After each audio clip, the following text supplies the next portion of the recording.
Good afternoon guys. Bali, share ko lang yung bad experience ko nung nagbakasyon ako sa probinsya. Mga bad experience from airport hanggang sa probinsya namin. Ang pinakamalala is yung nangyari sa paa ko na may tumubong maliit na parang di naman siya pigsa. Basta parang butlig o parang maliit na bukol tapos makirot hanggang sa naman baga yung paa ko. Unti-unting namamaga ng konti yung binti ko.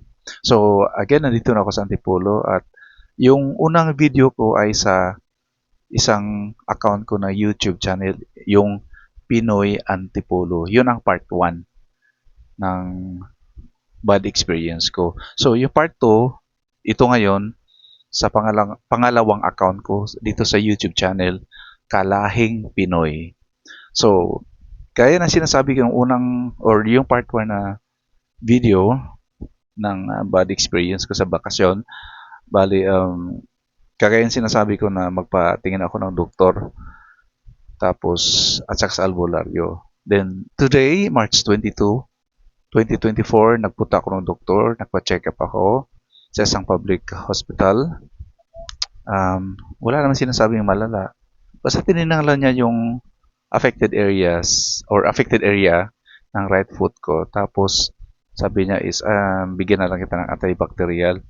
Inumin mo yan every 6 hours, 1 capsule.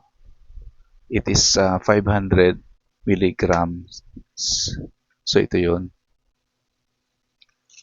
Ang pangalan nitong antibacterial is Cloxid. C-L-O-X-I-D. Cloxacillin sodium. Yun, ito yun. Marami siyang binibigay. Siguro pampa alis ng or kasi namamaga eh. So anyway, after nang nagpunta ako sa doktor, nagpunta ako sa albularyo. Dito din sa Antipolo, sa may San Isidro, may albularyo dito na bantugan. In other words,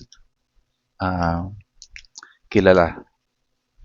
Isang babae. Tapos pinuntahan ko kanina kasi ang base sa schedule na nakapost sa gate nila is 1 PM ang bukas. So nagpunta ako, tapos may nakasabayan din ako nagpapagamot. Tapos in a few minutes may dumating din na nagpapagamot. So meron akong interview sa kanya about paano siya nag-start ng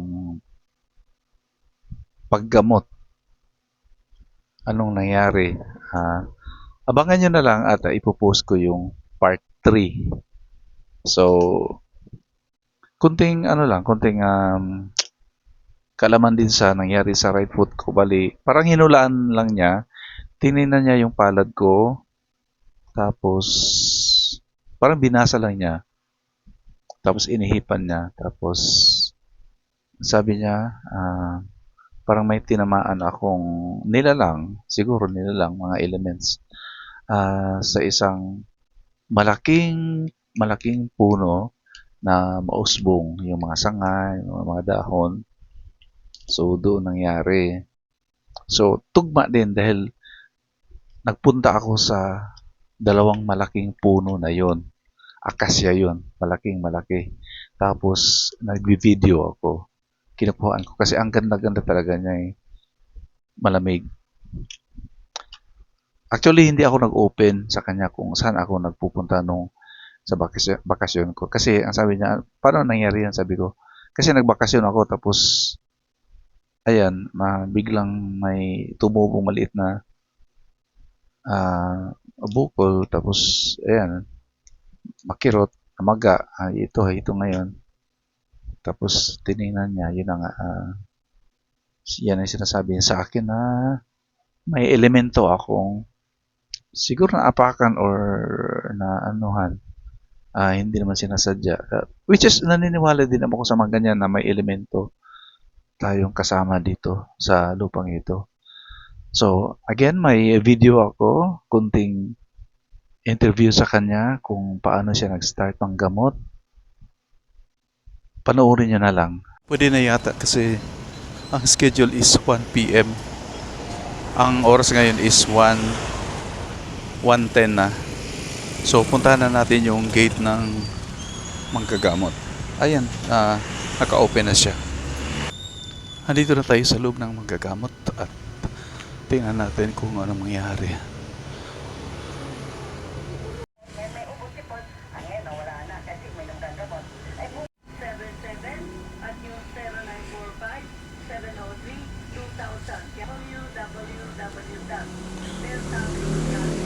So, ano ibig sabihin na mainit? Mayroon po siyang batik po. Ate. So, Lamang lupa po. lamang lupa. Siguro may na ano kayo, pupunta kayo kung saang lugar. Mm-mm. Sagi ko. Okay. Dahilan lang niya sa parang buti. Mainit siya, di ba? Ramdam niyo. Parang dinadarang. Lagi kami pipit ng product sa pesta, lagi niya yung pesta sa barwel. Ilagay niya sa bag. Ilagay niya sa bulsa. Ilagay niya sa external buba. Matagal na po kayo nang gagamot. 10 years. Dito sa area? Okay pala, kilala kayo. 2014 po ako nag-start. Okay. Anong probinsya nyo? Cagayan de Oro, Mindanao. Mindanao pa. Pero ano na po ako dito, 17 years na. Mm. Pakakyat na po siya.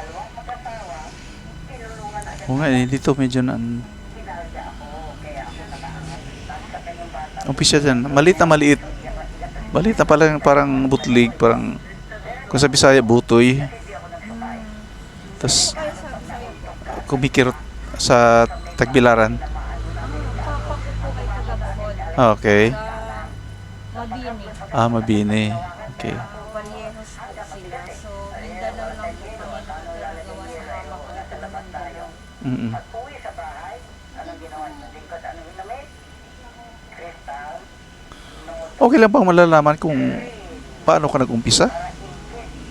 Ganito po, ano siya, cooling po. Cooling.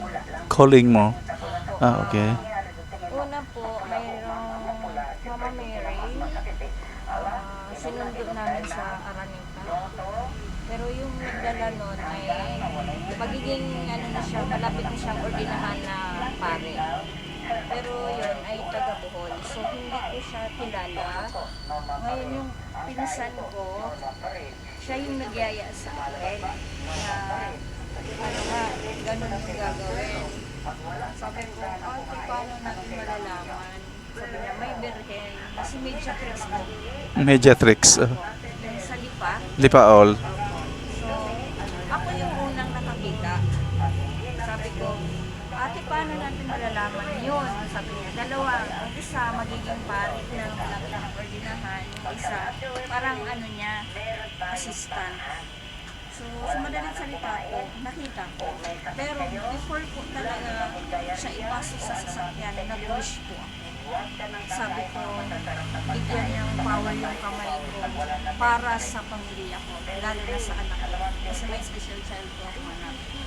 So po, pagpasok, nakita ko si Mama Mary na maraming oil.